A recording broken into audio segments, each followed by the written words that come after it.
Good morning. देखिए, Trump ने जिस तरह से टैरिफ लगाए वो उन्होंने ब्रांडेड और पेटेंट इनोवेटर ड्रग्स पे लगाए हुए हैं। आई थिंक जेनरिक उसमें डायरेक्टली इन्वॉल्व नहीं हो रहा है, तो I think may be most of the pharma जो अपनी कंपनीज के वो एग्जम्प्ट रहेंगे।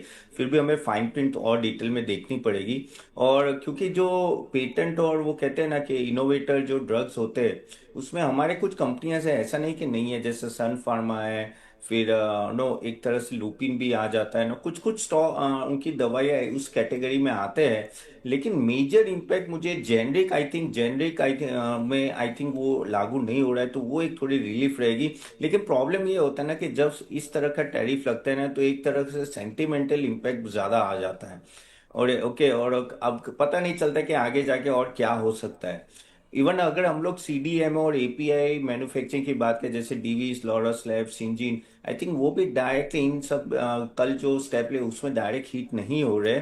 लेकिन जैसे मैंने बोला कि फाइन प्रिंट जब तक हम लोग देखेंगे नहीं तब तक ज्यादा पता नहीं चलेगा, और वो हमें एक आध दिन में ज्यादा और पता चलेगा कि कौन से कंपनीज में डायरेक्ट इम्पैक्ट आ रहा है। लेकिन हाँ, ये तो है कि पहले जो ट्रम्प साहब बोल रहे थे कि फार्मा एग्जाम रहेगा, अभी जिस तरह से उन्होंने वो भी ला दिया है, तो आई थिंक वो थोड़ा हमें ध्यान देना पड़ेगा। और आगे जाके भी कुछ ना कुछ रूल्स आ सकते हैं जेनरिक के भी लिए भी, तो फिर हमारे लिए एक बड़े इशू होंगे। और बाकी सब आई थिंक फाइन प्रिंट देख के और ज्यादा पता चलेगा। जी, ट्रम्प साहब को देख करके तो ऐसा लग नहीं रहा कि वो किसी भी सेक्टर को छोड़ेंगे। अभी कुछ दिनों पहले उन्होंने H1B वीज़ा की फीस बढ़ा करके आईटी सेक्टर को एक बड़ा झटका दिया था, और अब फार्मा सेक्टर को झटका देने की वो तैयारी कर रहे हैं। चलिए सर, कुछ शेयरों पर बात कर लेते हैं जो खबरों के दम पर आज एक्शन में रह सकते हैं। राइट्स पहला शेयर है। साउथ अफ्रीका की कंपनी टेलिस लॉजिस्टिक्स से इसको ऑर्डर मिला है। $1.8 करोड़ का ये ऑर्डर है। इलेक्ट्रिक डीजल लोकोमोटिव सप्लाई और कमीशनिंग का ऑर्डर है। सर, राइट्स का क्या आपको आउटलुक लग रहा है?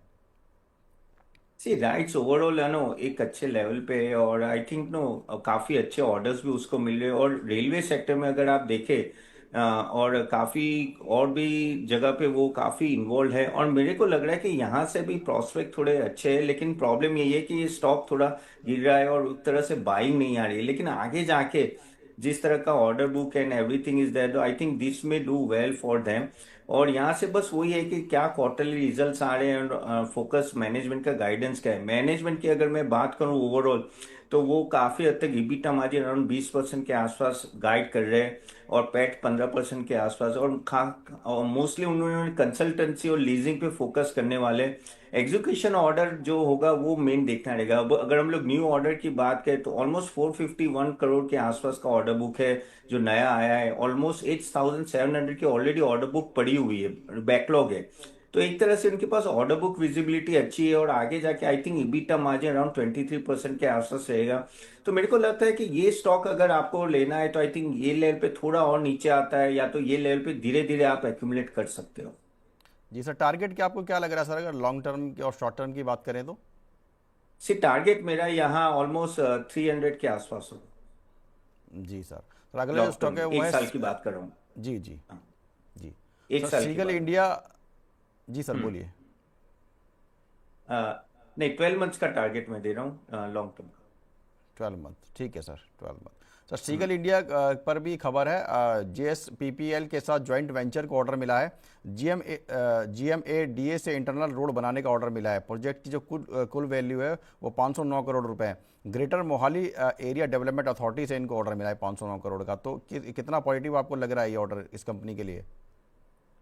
देखिए, सिगल इंडिया को ओके, ऑर्डर तो एक अच्छा है, ऑर्डर है ऑलमोस्ट। अगर आप ये भी देखें तो नो अभी थोड़ा रिकवरी मूड में आ रहा है धीरे धीरे। लेकिन आगे जाके मुझे लग रहा है कि एग्जीक्यूशन पे बहुत कुछ फोकस रहेगा, क्योंकि काफी टाइम से ये कंपनी में भी ना वो इश्यूज रहे थे पीछे भी, कि एग्जीक्यूशन में प्रॉब्लम हो रहा था। और अगर आप देखो तो मार्जिन का भी थोड़ा कॉस्ट प्रेशर रहा था, उसके वजह से प्रॉब्लम आ रही थी। लेकिन यहाँ से मुझे ऐसा लग रहा है कि I think things will be better. और एक्सप्रेस हाईवे और उन सब के प्रोजेक्ट्स जो आ रहे हैं, प्लस उनके पास अभी पावर ट्रांसमिशन के और ईपीसी के भी प्रोजेक्ट्स में वो इन्वॉल्व हो रहे हैं। तो वर्किंग कैपिटल साइकिल अगर वो इम्प्रूव करते हैं, और मटेरियल कॉस्ट अगर आप देखो तो वो धीरे धीरे नीचे भी जा रहा है। तो अगर यहाँ देखें तो उनको एक सबसे बड़ा जो बेनिफिट और जो ये लोग एंटर करे वो है मेट्रो और टर्निंग मिक्स में एंटर करे, तो वहाँ एक तरह से मार्जिन इंक्रीमेंट आ सकता है। ऑपरेटिंग मार्जिन कुछ 11% के आसपास है, और जो फ्रेट और टर्नकी प्रोजेक्ट्स है वहाँ बेसिकली वहाँ मार्जिन में प्रॉब्लम है, लेकिन वहाँ धीरे धीरे आई थिंक मार्जिन इंप्रूवमेंट आएगा। सो काफी हद तक वो फोकस नॉर्दर्न और मेट्रो चेंज में करे, तो मेरे को लग रहा है कि यहाँ से, क्योंकि उनका ऑर्डर बुक अच्छा है, ऑलमोस्ट 10,000 करोड़ का है, आई थिंक एग्जीक्यूशन पे अगर फोकस करेंगे तो इसमें यहाँ से भी 20% के ऊपर आई थिंक मुझे लग रहा है कि आप देख सकते हो एक साल में बढ़ोतरी की तो। जी, यहाँ से एक साल में 20% तक की बढ़त देखने को मिल सकती है। सर, जो अगला स्टॉक है वो है एक्साइड इंडस्ट्रीज़। एक्साइड इंडस्ट्रीज़ ने अपनी सब्सिडरी एक्साइड एनर्जी सॉल्यूशंस में निवेश किया है। इक्विटी शेयर में 80 करोड़ रुपए का निवेश किया है, और ये निवेश बेंगलुरु में ग्रीनफील्ड प्लांट सेटअप करने के लिए किया है। इस निवेश के साथ ही सब्सिडरी में कंपनी का कुल निवेश बढ़कर के 3882 करोड़ रुपए हो गया है। सर, कितना पॉजिटिव लग रहा है आपको एक्साइड इंडस्ट्रीज़ के लिए ये देखिए, इन्वेस्टमेंट? एक्साइड इंडस्ट्री रहो या अमर राजा बैटरी हो, दोनों में अभी उन्होंने पूरा अपना बिजनेस ट्रांसफॉर्म किया है, और अभी काफी हद तक नो ईवी की तरफ जा रहे हैं। उन्होंने अच्छे नो जॉइंट वेंचर भी किए हुंडई और किया के साथ, नॉट जॉइंट वेंचर, उनके कोलैबोरेशन किया है। और लीड एसिड बिजनेस में वो ऑलमोस्ट 20,000 करोड़ का ऑलमोस्ट एक्सपेक्टेशन कर रहे हैं बिजनेस।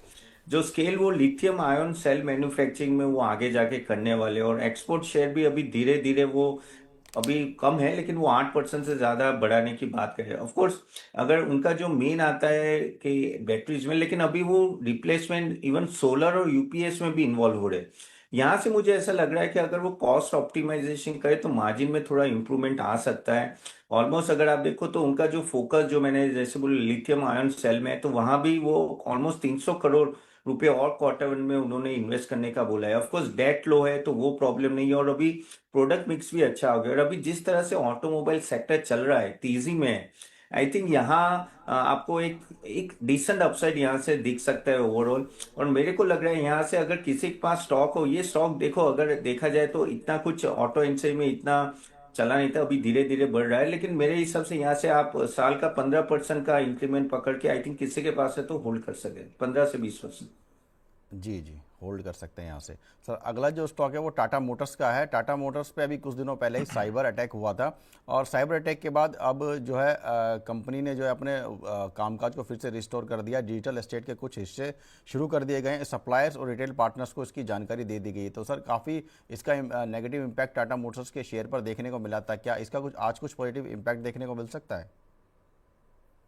देखिए, टाटा मोटर्स में इशू बहुत बड़े हैं। ये जो जेएलआर का इशू हुआ था वो छोटा इशू नहीं था। अगर आप देखो तो नो ऐसी बात चले कि जो लॉस होगा, इन्होंने इंश्योरेंस नहीं लिया था, और जो साइबर अटैक की वजह से जो लॉस होगा ना, वो पूरा जेएलआर का पूरे साल का प्रॉफिटेबिलिटी खा जाएगा। यानी जी छोटा इशू नहीं है। प्लस अभी यूके गवर्नमेंट सब ट्राई कर रही है कि कहीं ना कहीं उनके कॉम्पनसेट करे। अगर आप वहाँ के इंग्लैंड की मैन्युफैक्चरिंग प्लांट से देखो तो ऑलमोस्ट 1,000 यूनिट्स हर दिन नो मैन्युफैक्चर हो रहे थे। यानी उनको अगर आप देखो तो एक अच्छा खासा हर वीक में नो मिलियंस ऑफ डॉलर्स में लॉस हो रहा है। तो अभी किस तरह से उन्होंने रिस्टोर किया है वो और देखना पड़ेगा, लेकिन यहाँ मुझे थोड़ी क्योंकि ये बात पुरानी है, ये आई थिंक ये 15-20 दिन पहले आ गए थे, अभी पता चला कि भाई इतना बड़ा इम्पैक्ट आ रहा है। जी लेकिन यहाँ मुझे ऐसा लग रहा है कि यहाँ आपको थोड़ा धैर्य से काम लेना पड़ेगा। आई थिंक इन्वेस्टमेंट के लिए अभी भी मुझे ऐसा लग रहा है कि थोड़ा वेट एंड वॉच कीजिए। अगर आप जब देखोगे, जब ये जीएसटी कटा है, तो ये कोई भी स्टॉक ले लो, हुंडा, एमएनएम, मारुति, सब 30-40% बढ़ गए, लेकिन टाटा मोटर्स नहीं बढ़ पाए क्योंकि ये सब इशू की वजह से। जेएलआर से 70% उनका प्रॉफिटेबिलिटी आ रहा है। तो मेरे हिसाब से अभी निवेश करने की राय नहीं है, वेट एंड वॉच कीजिए, क्वार्टरली रिजल्ट देख लीजिए। कितना बड़ा इम्पैक्ट है हमें पता नहीं है। आई थिंक इम्पैक्ट देखने के बाद मैं लॉन्ग टर्म के लिए यहाँ इन्वेस्टमेंट की बात करूंगा। हाँ, अगर आप बोलो तो ये 620 630 के नीचे जाता नहीं है, वो एक जी पॉजिटिव है, लेकिन सडन अपसाइड भी मुझे थोड़ा प्रॉब्लम लगे, इसलिए वेट एंड वॉच मेरी पॉलिसी रहेगी यहाँ। जी, तो फिलहाल वेट एंड वॉच करना चाहिए टाटा मोटर्स के शेयर में। अगला जो स्टॉक है सर वो है नोवोको विस्ताज। रायपुर के सेंट्रल एक्साइज डिपार्टमेंट से कंपनी को शो कॉज नोटिस मिला है। 112.48 करोड़ के टैक्स और पेनल्टी का ये नोटिस कंपनी को मिला है। सर, कितना इम्पैक्ट इस खबर का कंपनी के स्टॉक पर पड़ सकता है? देखिए ये जो नोटिस मिला है तो ऑफ कोर्स थोड़ा इम्पैक्ट तो आएगा, और प्रॉब्लम यही होती है कि एक कंपनी जब छोटी है तो उसमें इम्पैक्ट थोड़ा ज़्यादा ही लग रहा है। लेकिन कंपनी ओवरऑल भी अगर मैं बात करूँ तो नो, अगर ओवरऑल ठीक ठाक पोजीशन में है अगर, लेकिन प्रॉब्लम वही है कि अभी इसका क्या होने वाला है वो हमें थोड़ा ध्यान से देखना पड़ेगा। अगर कंपनी जिस तरह से मैन्युफैक्चरिंग और उनका जो 25 MMTA का जो प्लान है, ऑफ कोर्स वो जी डाइवर्सिफाई काफी करे सीमेंट में और रेडीमेड कंक्रीट और उस सब में। अ, ये जी स्टॉक ऑलरेडी बहुत बढ़ चुका है, ऑलमोस्ट 300 से ऑलमोस्ट 440 अभी आसपास है। और अगर प्रॉफिटेबिलिटी देखे तो लास्ट 2 क्वार्टर से अच्छा खासा परफॉर्म भी करे, तो उस तरह से प्रॉब्लम नहीं है। लेकिन प्रॉब्लम जो यहाँ मुझे हमेशा दिक्कत आती है ये स्टॉक में, वो है रेवेन्यू। रेवेन्यू अगर आप देखो ना तो उस तरह से बड़ा नहीं है। अगर आप देखो तो प्रॉफिटेबिलिटी में थोड़ी इंक्रीमेंट है। तो मुझे यहाँ थोड़ा ऐसा लग रहा है कि ये स्टॉक आप अवॉइड कर सकते हैं। अगर आपको जाना है तो सीमेंट में काफी और कंपनीज है, वहां आप जी जैसे अल्ट्राटेक हो या कह सकते हैं कि अंबुजा सीमेंट, वो दो स्टॉक देख सकते हो, इसको अवॉइड कर सकते हैं। जी। तो इसको फिलहाल अवॉइड करें। सीमेंट सेक्टर में दूसरे स्टॉक्स भी हैं निवेश के लिए। अगली जो स्टॉक है वो है बीएचईएल का। बीएचईएल और आरईसी पावर के जेवी को दीपम ने मंजूरी नहीं दी है। दीपम यानी कि department of investment and public asset management.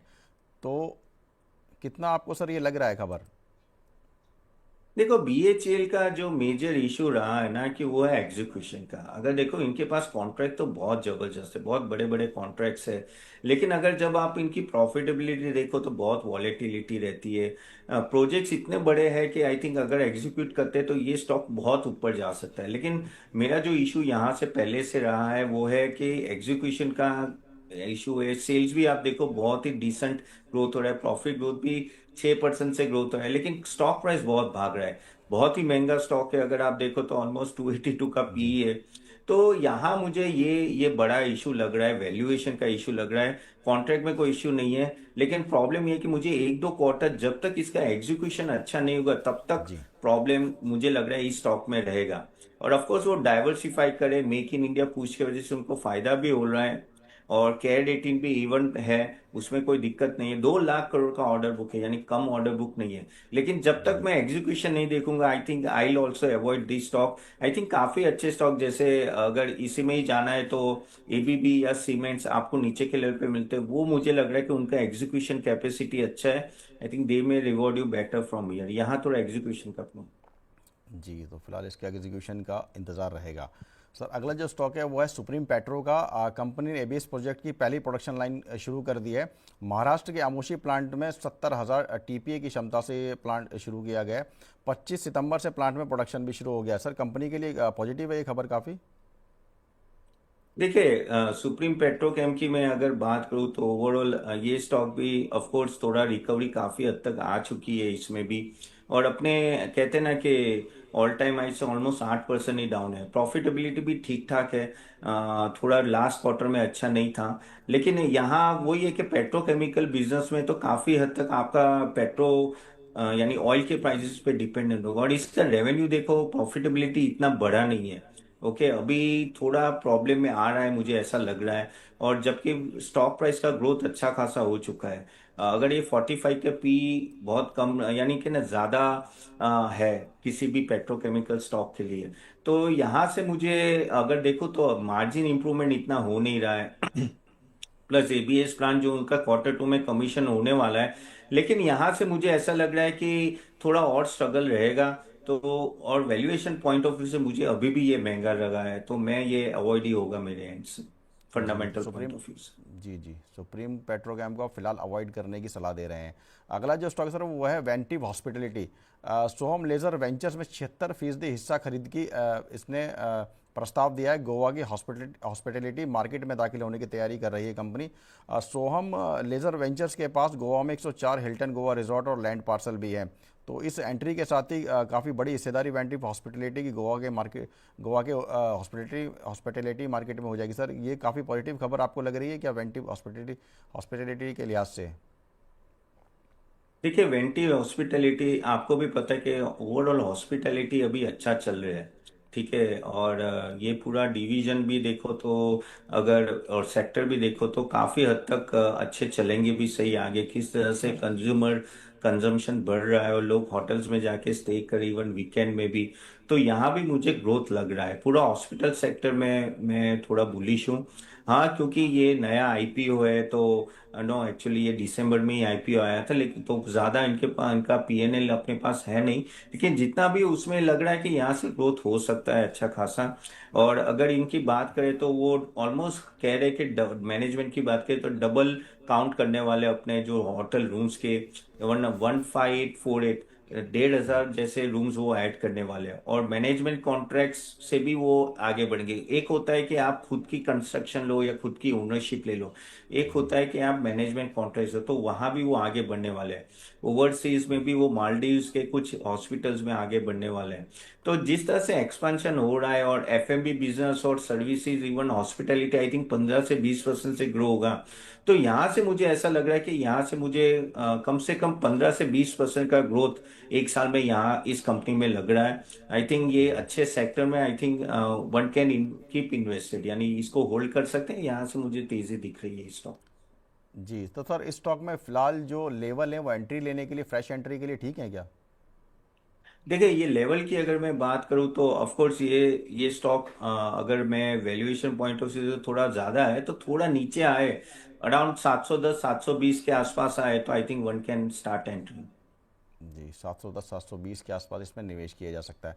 अगली खबर जो है सर वो पॉलीकैब इंडिया को लेकर के है। प्रमोटर्स ने 1.5% हिस्सेदारी 1700 लगभग 1739.7 करोड़ रुपए में बेच दी है। 7,458 रुपये प्रति शेयर के भाव पर यह हिस्सेदारी बेची गई है। जेपी मॉर्गन फंड ने सबसे ज़्यादा 14.84 लाख शेयर खरीदे, जो जिनकी कीमत तकरीबन 1,000 करोड़ रुपए है। पहले ये कहा जा रहा था सर कि पॉलीकैब में जो प्रमोटर अपनी 0.81% हिस्सेदारी बेच सकता है, लेकिन कल जब हिस्सा बिक्री हुई तो ये तकरीबन उसका दोगुना, तकरीबन 1.5% हिस्सेदारी बेच दी। क्या क्या आपको लग रहा है अब इस खबर का कितना इम्पैक्ट इस शेयर पर पड़ सकता है? देखिए, ये नॉर्मल ट्रेंड रहा है इंडियन मार्केट में ना, कि जैसे ही आपका शेयर अच्छा बढ़ता है तो प्रोमोटर थोड़ा हिस्सा बेच देता है। और ठीक है, अभी हमें रियल रीजन मुझे पता नहीं कि क्या रीजन की वजह से बेचा है, लेकिन ऑफ कोर्स आप देखो ऑल टाइम हाई के आसपास ही, और तभी उन्होंने स्टेक बेचा है। तो ये काफी सारे अभी इंडियन प्रोमोटर ये करे, लेकिन ऐसा जरूरी नहीं है कि उनको कॉन्फिडेंस नहीं होगा कंपनी पे एंड ऑल दैट। काफी लोग अपने खुद के लिए, पर्सनल यूज के लिए भी वो कुछ हिस्सा बेचना चाहते हैं, तो नॉर्मली ऐसा भी हो सकता है।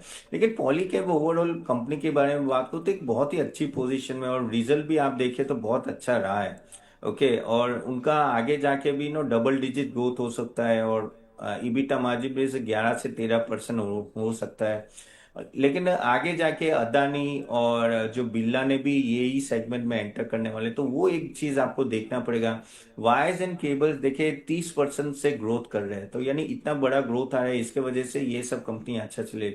मेरे हिसाब से 1.5% इतना बड़ा स्टेक नहीं, तो मुझे इतना नेगेटिव नहीं लग रहा है। थोड़ा देखना पड़ेगा कि रीजन क्या है, क्यों बेचा है। लेकिन as a stock of course अब यहाँ से इस लेवल पे लेने के लिए तो मैं ना बोलेंगे, क्योंकि ऑल टाइम हाई पे खड़ा हुआ है। आई थिंक अभी ये 7,400, अगर हम 7,000 के आसपास मिले तो one can start accumulating this stock. Buy on dips की कैटेगरी में आता है। जी सर, बाय ऑन डिप्स पर इसमें निवेश किया जा सकता है। तो सर अब जो है कुछ दर्शकों के सवालों की ओर बढ़ते हैं। दर्शक काफ़ी बेसब्री से अपने सवालों का इंतजार कर रहे हैं। जो हमारे पास पहला सवाल आया है वो लक्ष्मीपति सिलम्बार जी का आया है। ये हमारे प्राइम मेंबर है। इन्होंने पूछा है कि उनके पास वर्धमान स्पेशल स्टील्स के शेयर में वो इन्वेस्ट करना चाहते हैं, क्या करंट लेवल पर वो खरीदारी कर सकते हैं? वर्धमान वायर्स एंड पॉलीमर्स, या कौन सा वर्धमान है? स्पेशल स्टील्स 273 रुपये का भाव है अभी। स्पेशल, हाँ, okay okay okay, special test, क्योंकि तीन चार जी। कंपनी है ना। अच्छा, वर्धमान स्पेशल टेस्ट तो आप देखे कि अच्छा खासा नो, अभी अगर आप देखे तो बढ़ा हुआ है। ठीक है, ऑफ कोर्स धीरे धीरे वो रिकवरी आ रहा है। लेकिन वही है कि इन सब कंपनीज में प्रॉब्लम होती है कि क्योंकि ये थोड़े मेटल रिलेटेड स्टॉक्स होते हैं, तो आपको थोड़ा यहाँ वर्धमान स्पेशल स्टील्स नाम दिया है, लेकिन ये टेक्सटाइल और स्टील दोनों बिजनेस में है, डीमर्ज एंटिटी है। एंड एक मिनट, हाँ, तो क्योंकि ये डी 1 मिनट, ओके ओके, ठीक है, स्टील्स में ही है मोस्टली। तो अगर आप देखो तो ऑफ कोर्स इनके इनके जो ऑलमोस्ट ग्लोबल प्रेजेंस ठीक ठाक ही है, अच्छा खासा है, क्लाइंट भी अच्छे हैं, Toyota, hero Motors and all that. तो वहाँ एक अच्छी खासी तेजी आप देख रहे हो अभी थोड़े ऑटोमोबाइल्स इंडस्ट्री में। और अगर मैं प्रॉफिटेबिलिटी की भी बात करूँ तो डिसेंट प्रॉफिटेबिलिटी है, धीरे धीरे बढ़ रहा है, लेकिन इतना कुछ खास भी नहीं है। अगर आप सेल्स रेवेन्यू ग्रोथ देखो तो 8 से 9% का है, लेकिन ये स्टॉक फिलहाल अच्छा खासा बढ़ चुका है अपने नो कह सकते के लेवल से। तो मेरे हिसाब से इस लेवल पे मैं ना बोलूंगा, थोड़ा नीचे आने की राह देखे। ये अराउंड 268 है अभी, अराउंड 245 के आसपास अगर आता है then will be a good entry. Stock में अभी भी मुझे लग रहा है कि वैल्यूएशन थोड़ा हाई है, तो फंडामेंटल पॉइंट ऑफ व्यू अगर आपको लॉन्ग टर्म के लिए है तो थोड़ा राह देख लो, ये नीचे आएगा स्टॉक। जी, तो थोड़ा इसका नीचे आने का इंतज़ार करें सर। एक हमारे जो अगले दर्शक हैं वो एस बायोसाइंसिस के नाम से इनकी आईडी है। ये पूछ रहे हैं सर कि इनके पास बी एल के 1116 शेयर हैं 135 रुपये के भाव पर। ये कह रहे हैं कि इनको 3 लाख रुपए का तकरीबन प्रॉफिट हो रहा है और 2023 से ये इसमें इन्वेस्टेड है। ये कह रहे हैं कि जिस तरीके से सरकार मैन्युफैक्चरिंग और डिफेंस मैन्युफैक्चरिंग पर जोर दे रही है, तो क्या इनको अभी इस शेयर में बने रहना चाहिए? लॉन्ग टर्म का व्यू पूछ रहे हैं इसमें। देखिए ऑफ कोर्स ये बीएल तो बहुत ही अच्छी कंपनी है, और जिस तरह से उनको ऑर्डर बुक मिल रहे, आई थिंक कल भी एक बात हुई थी कि उन्होंने एलएनटी के साथ कोलैबोरेशन करके कुछ एरोस्पेस में भी वो जा रहे हैं। तो काफी अच्छा है। अगर उनके रेडार सिस्टम देखे तो ऑपरेशन सिंदूर में यूज हुए थे तो बहुत ही अच्छे चले थे, और ऑर्डर बुक भी बहुत बड़ी है। तो उसमें ऑर्डर बुक की तरह से प्रॉब्लम नहीं है, और प्लस एग्जीक्यूशन की भी बात करें तो ये एक ऐसी कंपनी जो जिन्होंने नॉन स्टॉप बहुत ही अच्छा एग्जीक्यूशन किया हुआ है। तो ये स्टॉक ऑफ कोर्स मुझे लग रहा है कि यहाँ से भी काफी ग्रो होगा, और क्योंकि डिफेंस में इतना फोकस है, मेरे हिसाब से ये स्टॉक आपको बने रहना चाहिए। इवन 400 पे आई थिंक, क्योंकि उनका बहुत नीचे के लेवल आई थिंक बने रहिए। ये आप 2-3 साल रखें, यहाँ से मुझे लग रहा है कि बहुत अच्छा रिटर्न आपको दे सकता है। जी सर। सर जो अगले हमारे दर्शक हैं पीडी गर्ग साहब हैं, ये हमारे प्राइम मेंबर हैं। ये पूछ रहे हैं सर कि एस्ट्रल लिमिटेड 1537 रुपये पे इन्होंने खरीदा हुआ, और इसके अलावा एम्बेसी डेवलपमेंट का शेयर भी है 113 पर। मिड टर्म व्यू इस पर जानना चाह रहे हैं। देखिए एस्ट्रल लिमिटेड की अगर मैं बात करूँ तो ये स्टॉक काफी गिर चुका है। करेक्ट, ऑलमोस्ट अगर आप देखो 24 से 1400 तक आ चुका है। और of course the main reason वो तक प्रॉफिटेबिलिटी ड्राई अप हो रही है। अगर 3 साल से देखो ये प्रॉफिटेबिलिटी में कुछ बढ़ा ही नहीं है। जबकि अगर आपका इसका वैल्यूएशन अभी भी हाई है, ऑलमोस्ट 78 के पी पे खड़ा हुआ है। आरओई एंड आरओसी वो सब डिसेंट है, लेकिन प्रॉब्लम यहाँ क्या आ रही है वो है कि रेवेन्यू नहीं आ रहा है, और almost 10 times price to book value पे खड़ा है। तो अभी भी मुझे ये स्टॉक थोड़ा महंगा लग रहा है, तो मेरे हिसाब से अभी भी इसको अवॉइड ही रखे, थोड़ा नीचे आए और क्वार्टरली रिजल्ट पे ध्यान दे किस तरह से हो रहा है। क्योंकि इवन दो ये जो सेगमेंट में है वो सेगमेंट में कंपटीशन भी बहुत है, पेंट से एडेसिव है, फिर पीवीसी पाइप से, इन सब में कंपटीशन भी है। मेरे हिसाब से अभी नहीं, थोड़ा रुक के इन्वेस्ट कीजिएगा क्वार्टरली रिजल्ट देखने के बाद। और दूसरा कौन सा बोला था, एम्बेसी, जी। Embassy development. Embassy development. हाँ, सो एम्बेसी डेवलपमेंट की मैं अगर बात करूँ तो ऑफकोर्स ये प्रीमियम और लग्जरी स्पेस में फोकस है। और प्रीमियम, लेकिन प्रॉब्लम यही है कि स्टॉक भी एक्चुअली ये काफ़ी बढ़ चुका था। और अगर मैं प्रॉफिटेबिलिटी भी बात करूँ तो अभी भी लॉस मेकिंग है। That is the biggest problem जो इस स्टॉक से साथ हो रहा है, लेकिन धीरे धीरे ये लॉस रिकवर भी हो रहा है। प्रॉफिटेबिलिटी फिर लॉस, यानी बहुत ही वॉलेटाइल इनका ग्रोथ रहा है, इतना कुछ स्ट्रेट लाइन नहीं रहा है। और अगर 3 साल 4 साल का भी अगर मैं फाइनेंशियल देखता हूँ तो बहुत सारे इश्यूज जो मुझे दिख रहे हैं वो है कि एक तो ग्रोथ कम है, और आरओई भी ऑलमोस्ट माइनस में जा रहा है। प्लस वो क्या करता है कि नो अपने इंटरेस्ट का उसको कैपिटलाइजेशन करे, और प्लेज भी ऑलरेडी 34% है। तो मेरे हिसाब से ये स्टॉक को आई थिंक, क्योंकि अगर आप देखो कि जिस तरह से अभी रियल एस्टेट बिजनेस है, आई थिंक लग्जरी उन सब में थोड़ा प्रॉब्लम आ रहा है। आई थिंक आगे जाके अफोर्डेबल हाउसिंग ज्यादा चलेंगे, तो आई थिंक एम्बेसी डेवलपमेंट को आप स्किप कर सकते हो। बाकी कुछ अच्छे स्टॉक्स है जैसे डीएलएफ है या प्रेस्टीज जैसे, वहां आप फोकस कीजिए तो बेटर रहेगा। जी सर। सर अगले जो हमारे दर्शक हैं वो हमारे प्राइम मेंबर हैं अंबर सिंघा जी। सर ये जमुना ऑटो पर पूछ रहे हैं कि जमुना ऑटो में फिलहाल जो करंट लेवल्स हैं उन पर फ्रेश एंट्री की जा सकती है। देखिए जमुना ऑटो भी बहुत अच्छी रिकवरी आई, ऑलमोस्ट 71 से 110 आया। ओके, और ऑफ कोर्स ये डिविडेंड बहुत अच्छा दे रहा है, ऑलमोस्ट 46% का, लेकिन अभी भी अपने हाई से 30% डाउन है। ऑफ कोर्स अगर मैं प्रॉफिटेबिलिटी और सेल्स की बात करूँ तो ठीक ठाक, यानी सेल्स को 10-15% के आसपास है, प्रॉफिटेबिलिटी भी 9-10% से, यानी ऐसा कुछ एक्स्ट्रा ये बिजनेस कर नहीं रही है। लेकिन क्योंकि जैसे मैंने बोला कि अभी अच्छे खासे ऑटोमोबाइल्स की सेल्स हो रही है जीएसटी कट के बाद, तो ऑटो एंसिलरी में एक एक अच्छा पुश हो रहा है।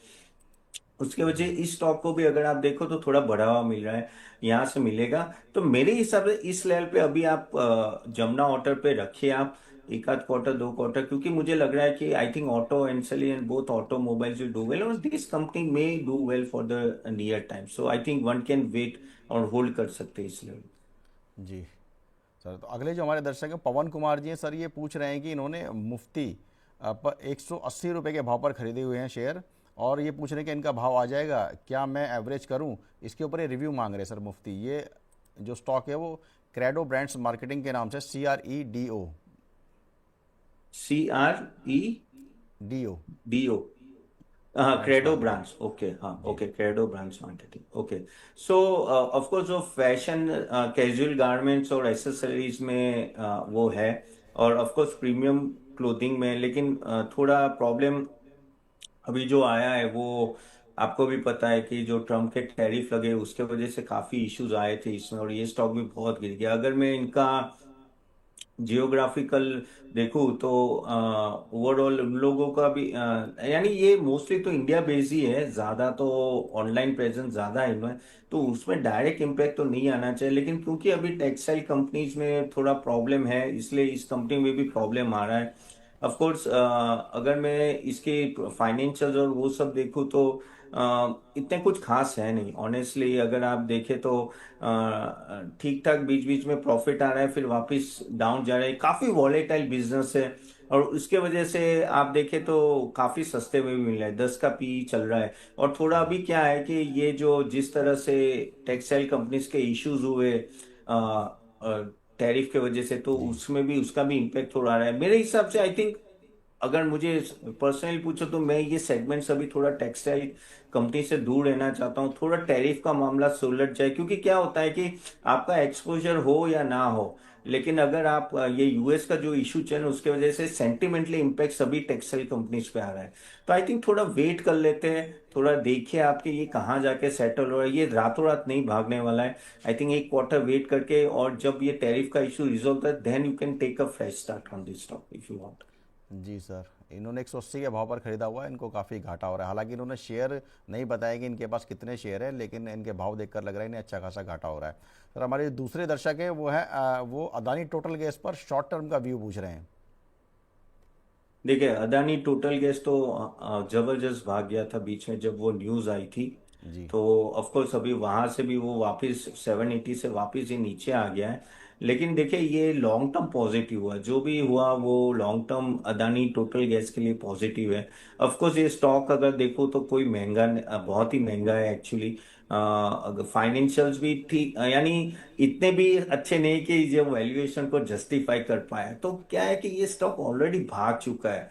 शॉर्ट टर्म में मुझे यहाँ वीकनेस ही लग रही है मेरे, और 70,000 का मार्केट कैप है, थोड़ा आपको संभल के चलना है। क्योंकि वो न्यूज के बेस पे वापस भागा और वापस नीचे भी आएगा, क्योंकि देखिए न्यूज पॉजिटिव थी, लेकिन ऐसा नहीं है ना कि एग्जीक्यूशन, या अगर आप बात करें तो प्रॉफिटेबिलिटी बढ़ गई आगे जाके जो इश्यूज होने वाले थे, या सेंटिमेंटल बूस्ट मिला है इस स्टॉक को।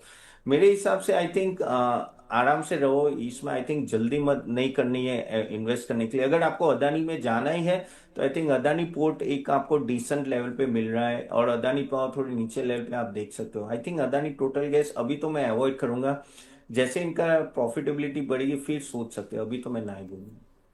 जी सर।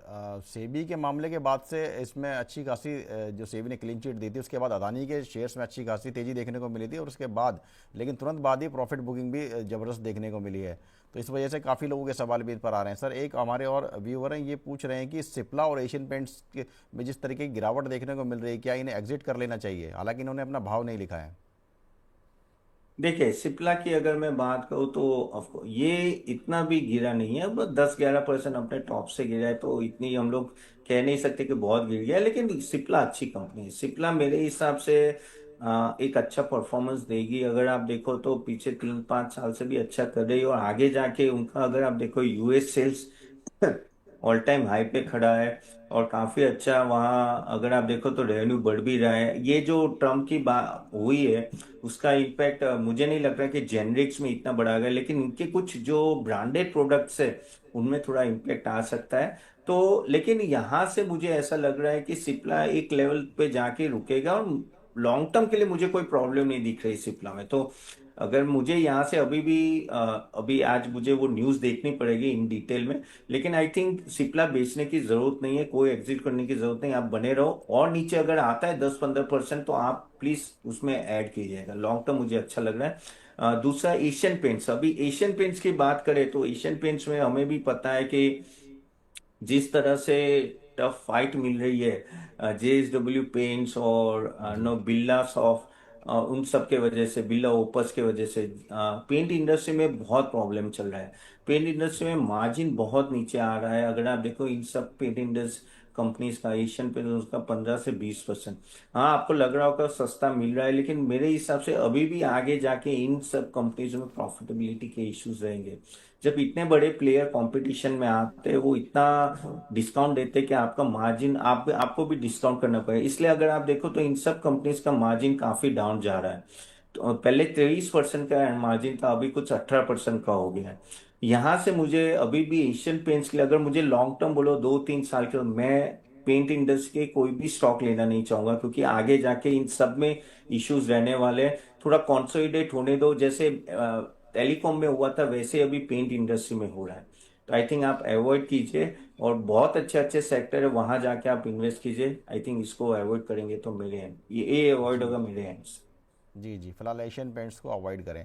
सर एक और हमारे यूज़र है डेविल के नाम से, इन्होंने आईडी बनाई हुई है, इनके पास एनएफएल के शेयर हैं 110 रुपये के भाव पर, 400 शेयर हैं। तो ये पूछ रहे हैं कि क्या इनका भाव आ जाएगा? ये तकरीबन अभी 95 रुपये के आसपास एनएफएल चल रहा है। नहीं देखिए, एनएफएल नेशनल फर्टिलाइजर लिमिटेड, देखिए ऑफ कोर्स ये स्टॉक भी अगर आप देखो तो ऑलमोस्ट 47 से 134, लेकिन उनका तो बहुत ही हाई प्राइस है। वो प्राइस तो अभी मुझे लगता नहीं है कि वो आएगा। आई थिंक कितना 400 कौन सा स्टॉक मुझे पता नहीं, आई थिंक 400 बोले थे या 140 बोले थे, लेकिन आई सर थिंक 400 है वो इनके पास, प्राइस एक सौ 400 के दस रुपये प्राइस के का भाव कैसे पर। हो? 110, ओके ओके, जी 110 के, सॉरी। तो 94 है, हाँ तो वो शायद आ सकता है, मैं 400 प्राइस नहीं, समझिया। तो 410 है फर्टिलाइजर इनके की पास। बात करें, हाँ लेकिन प्रॉब्लम ये है कि अगर आप जून क्वार्टर का देखें तो ऑलमोस्ट 39%, 39 करोड़ का लॉस था। और इनकी अगर रेवेन्यू ग्रोथ भी देखो तो इतनी कुछ खास नहीं। देखो ये जो कंपनीज होती है ना वो साइक्लिकल होती है। फर्टिलाइजर कंपनी क्या है, बारिश अच्छी होगी तो बढ़ेंगे, फिर वापस नीचे आ जाएंगे, तो इसमें आपको कभी कंपाउंडिंग रिटर्न नहीं मिलेगा। मेरे हिसाब से कि अगर ये 100 के आसपास भी आता है तो मेरे हिसाब से आप निकल सकते हो। और बहुत अच्छे सेक्टर है जैसे कंजम्पशन है, एफएमसीजी है, या तो आप होटल्स या टूरिज्म और हॉस्पिटल्स, वहां आप इन्वेस्ट कीजिए। वहां मुझे ज्यादा डबल डिजिट ग्रोथ रखा है, यहाँ मुझे कुछ खास लग नहीं रहा है। तो आई थिंक 100 के आसपास आप निकल जाओ, वो बेटर रहेगा। जी जी सर। सर मैं अपने दर्शकों के लिए बता देना चाहूँगा कि अगर उनका भी स्टॉक से जुड़ा कोई सवाल है तो वो अपने सवाल कमेंट बॉक्स में पूछ सकते हैं। हम प्राइम मेंबर्स के जो सवालों को प्राथमिकता से अपने शो में एक्सपर्ट से पूछते हैं। तो अगर आप भी चाहते हैं कि आपके सवालों को प्राथमिकता से पूछा जाए तो आप हमारी प्राइम मेंबरशिप ज्वाइन कर सकते हैं। ये 3 प्लान है प्राइम मेंबरशिप के, इनमें से आप अपनी सुविधा और सहूलियत के हिसाब से जो प्लान आपको ठीक लगता है आप उस प्लान को चुन सकते हैं। ये सब इसमें डिटेल्स दी गई हैं, जो ये सब सुविधाएँ आपको इस प्लान के तहत मिलेंगी। और इसका जो बड़ा फ़ायदा वो यही है कि हम अपने जो प्राइम मेंबर्स हैं उनके सवालों को वरीयता देते हैं। इसके अलावा हम प्राइम मेंबर्स के लिए स्पेशल शो भी करते हैं, वीक में भी करते हैं, और वीकेंड पर भी एक शो किया जाता है जिसमें केवल प्राइम मेंबर्स ही अपने सवाल पूछ सकते हैं। अगर आपके पास और प्राइम मेंबर को ज्वाइन करने का तरीका जो है बहुत आसान है। अगर मनी 9 के प्राइम चैनल के मेंबरशिप प्रोग्राम में दोबारा शामिल होने के लिए आप चैनल के पेज या चैनल के किसी भी वीडियो पर जा सकते हैं और ज्वाइन बटन पर क्लिक या टैप करें। अगर आप पहले से ही सदस्य हैं तो आपको रिज्यूम विकल्प दिखाई देगा। अपनी मेंबरशिप फिर से शुरू करने के लिए स्क्रीन पर दिए गए निर्देशों का पालन करें और मेंबरशिप फीस का भुगतान करें। इसके बाद आप हमारे प्राइम मेंबर बन जाएंगे और आपको प्राइम मेंबरशिप की सारी सुविधाएं मिलेंगी।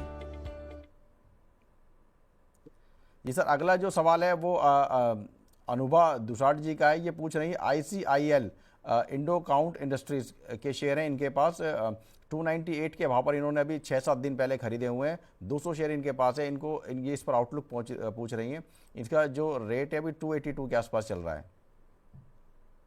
देखो इंडो काउंट भी यही है कि होम टेक्सटाइल और बेडिंग इंडस्ट्री में है।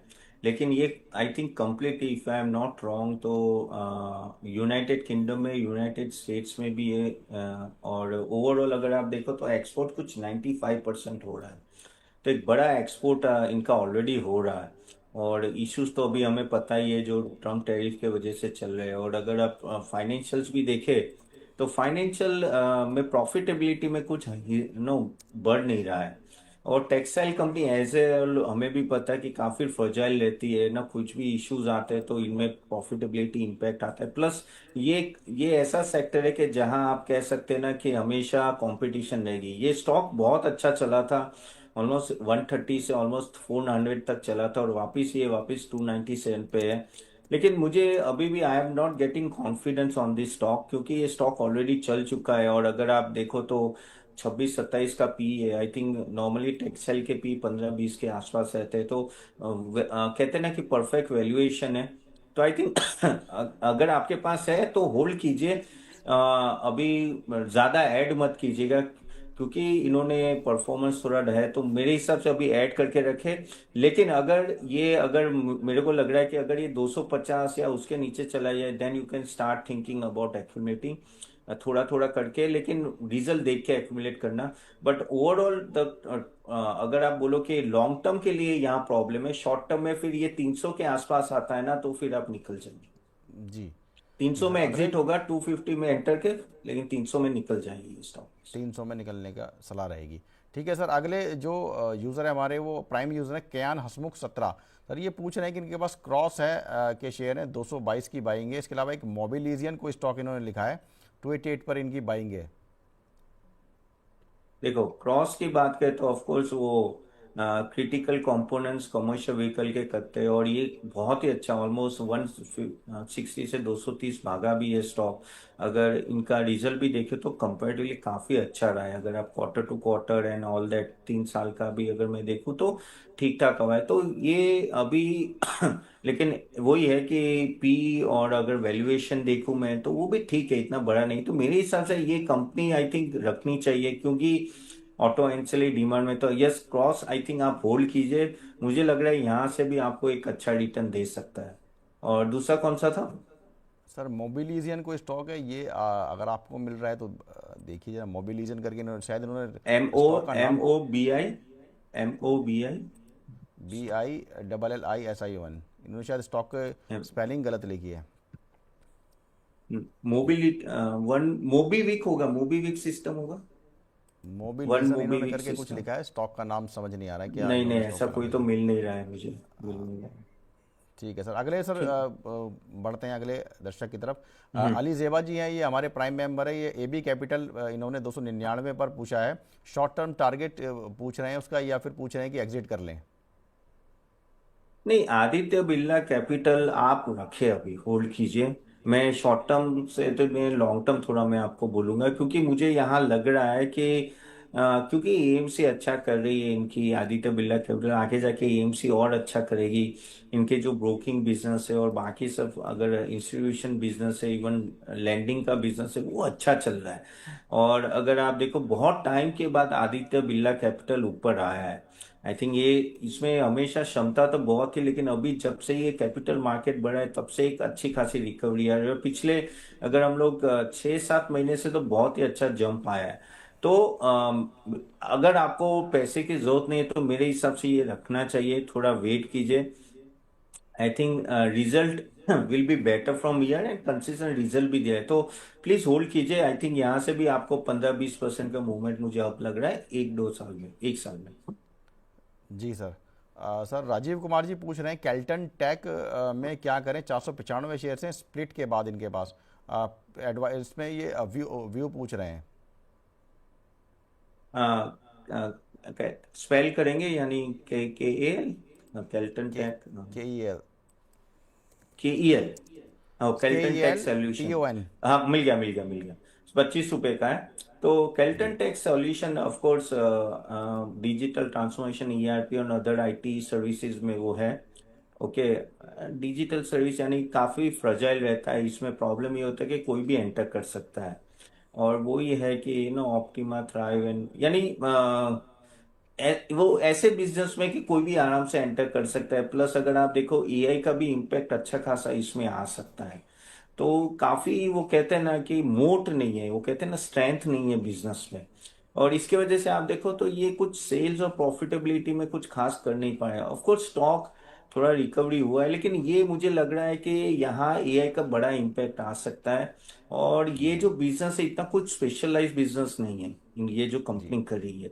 तो कंपटीशन बहुत हो सकती है, तो मेरे हिसाब से इसमें मत एंटर करना। आई थिंक ये अवॉइड ही होगा, अगर आपके पास है तो निकलने की राय रहेगी मेरे। जी, इस शेयर को अवॉइड करने की राय रहेगी। सर अगले जो हैं वो जुमरती अंसारी जी हैं, वो पूछ रहे हैं कि इस महीने अपोलो टायर का शेयर कहाँ तक जा सकता है।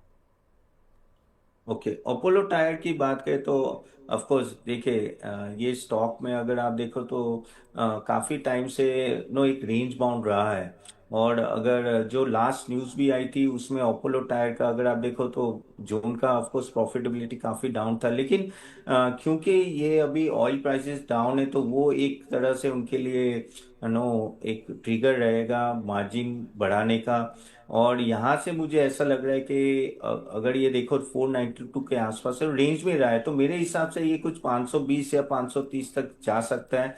लेकिन इसमें इसमें थोड़ी राह देखनी पड़ेगी। आई थिंक क्वार्टरली रिजल्ट ये देख लीजिए किस तरह से रिजल्ट आए। पिछली बार वन टाइम होगा, आई थिंक ये क्वार्टरली रिजल्ट अच्छा होगा, लेकिन यहाँ से आई थिंक 10-1% की मूवमेंट शायद आप 3-4 महीने में देख सकते हैं। क्योंकि जो अगर आप देखो ऑटो एंसिलरी ऑटोमोबाइल्स का जिस तरह से सेल्स हुआ है, तो यहाँ भी थोड़ी बढ़ोतरी आएगी। तो अगर आप 10% का मूवमेंट यहाँ से पकड़ के चल सकते हो 3-6 महीने।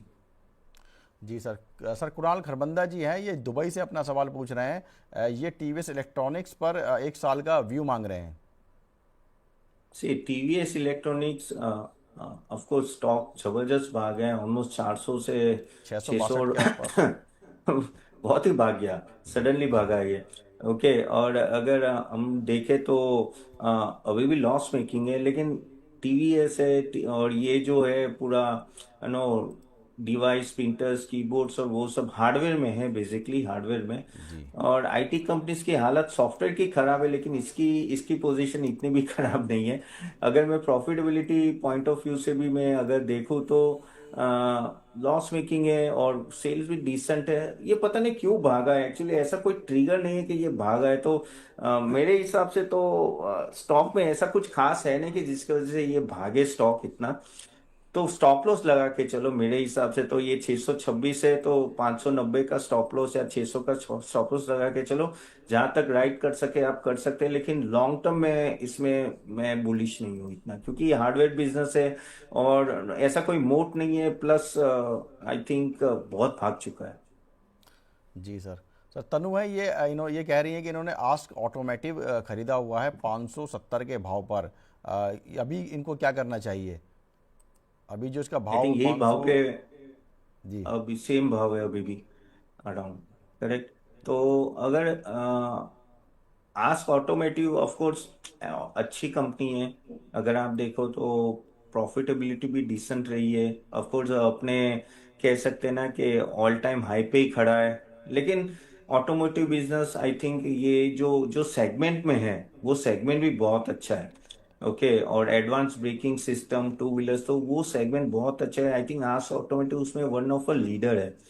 और मैं इसमें पॉजिटिव हूँ क्योंकि उनके जो बाकी सेफ्टी कंट्रोल केबल्स और व्हील असेंबली प्रोडक्ट्स वो सब पे उनका फोकस है। Aluminium light waiting precision solution, ये सब में आई थिंक आस्क ऑटोमोटिव काफी आगे है।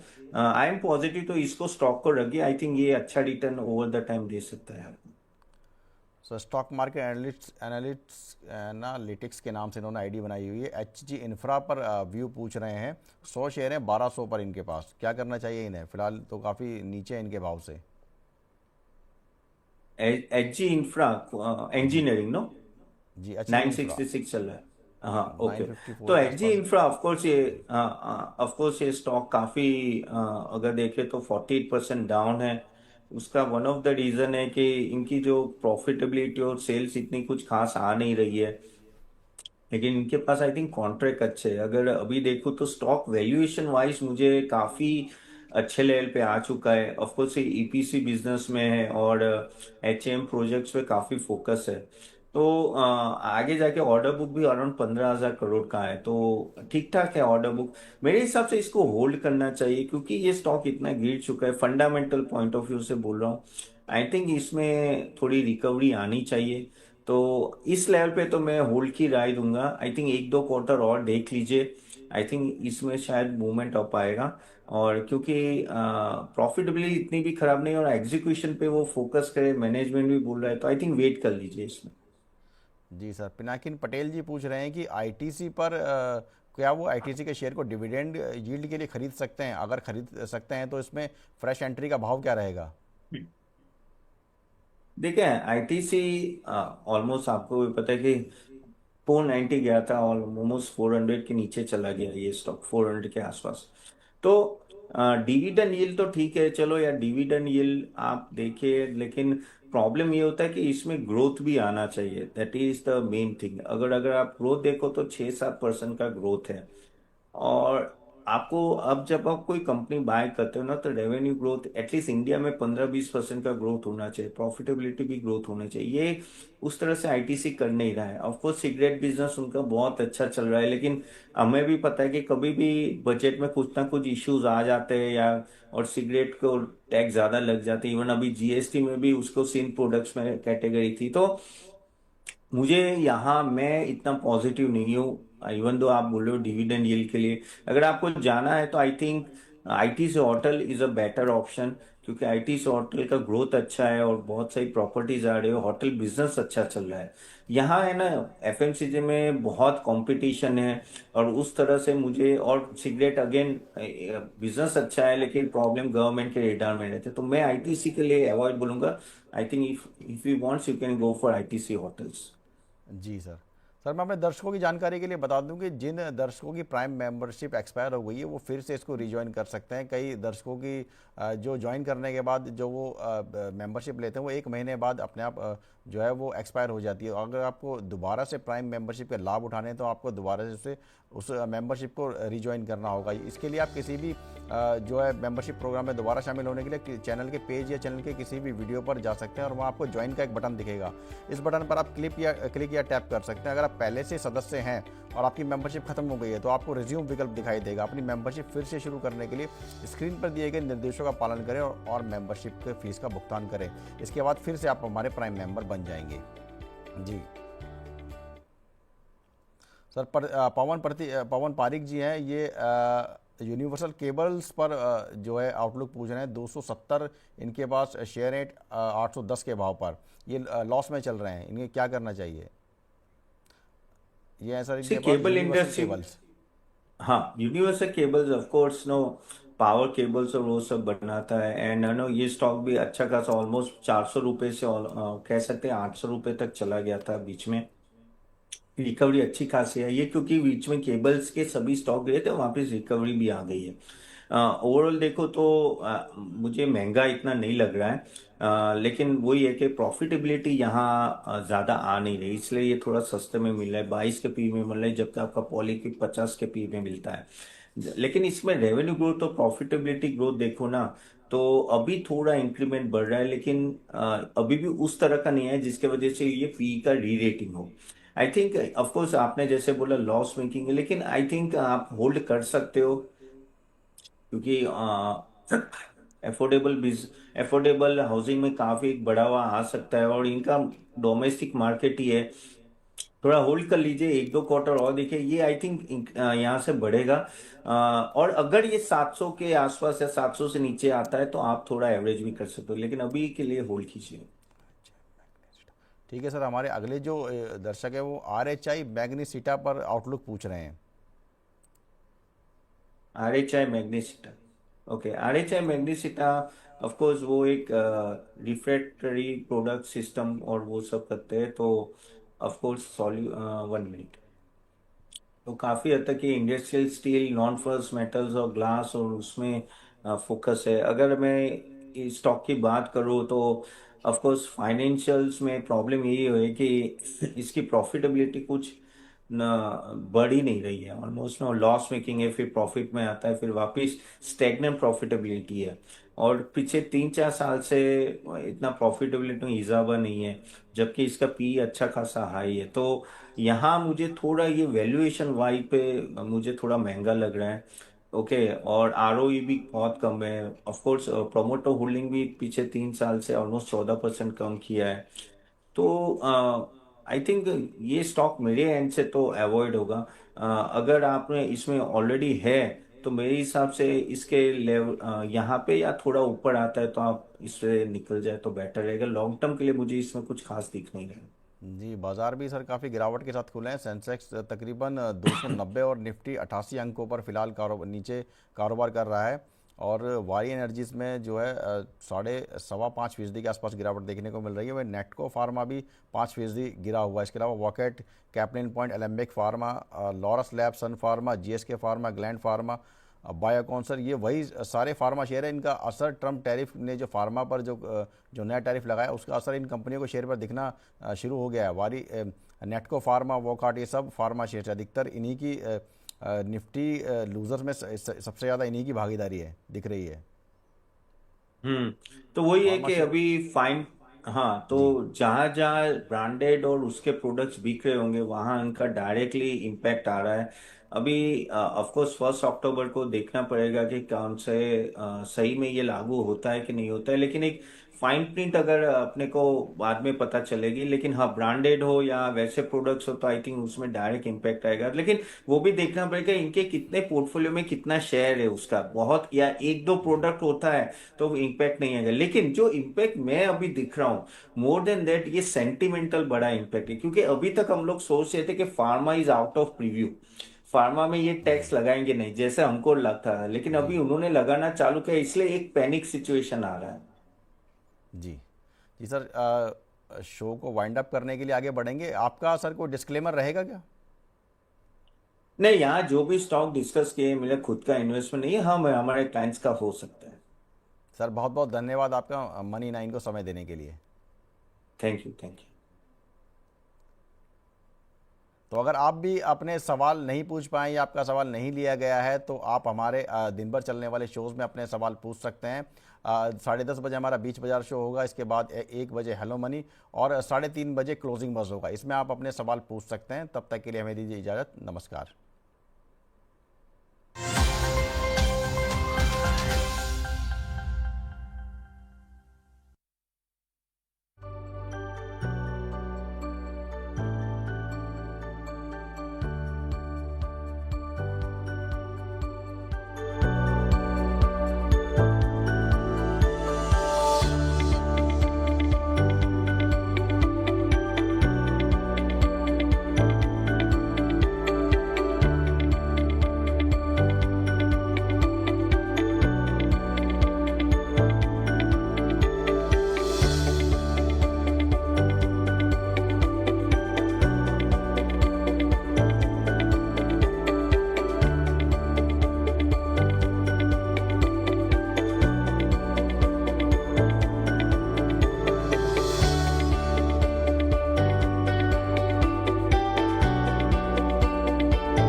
दोस्तों, हमारा नेक्स्ट सेशन अटेंड कीजिए जहां हम लोग बताएंगे किस तरह से अच्छा पोर्टफोलियो बना सकते हैं आप equity, mutual fund, bonds, ETF, IPO में। तो एक डाइवर्सिफाई पोर्टफोलियो जो आपको फाइनेंशियल गोल अचीव करने के लिए मदद है, तो लिंक मैंने कमेंट बॉक्स में दिए, जरूर अटेंड कीजिएगा। और आप चाहते हो कि आपका पोर्टफोलियो अच्छा बने, तो आप हमारे वेबसाइट को भी अटेंड कीजिए, www.catapan.in, जहां हमने equity, bonds, mutual fund, ETF, IPO के बारे में किस तरह से हम लोग बाय और सेल रिकमेंडेशन देते हैं, along with the research reports, weekly session और काफी सारे research on daily on weekly basis आपको मिलते हैं। तो www.catapan.in भी जरूर अटेंड कीजिएगा।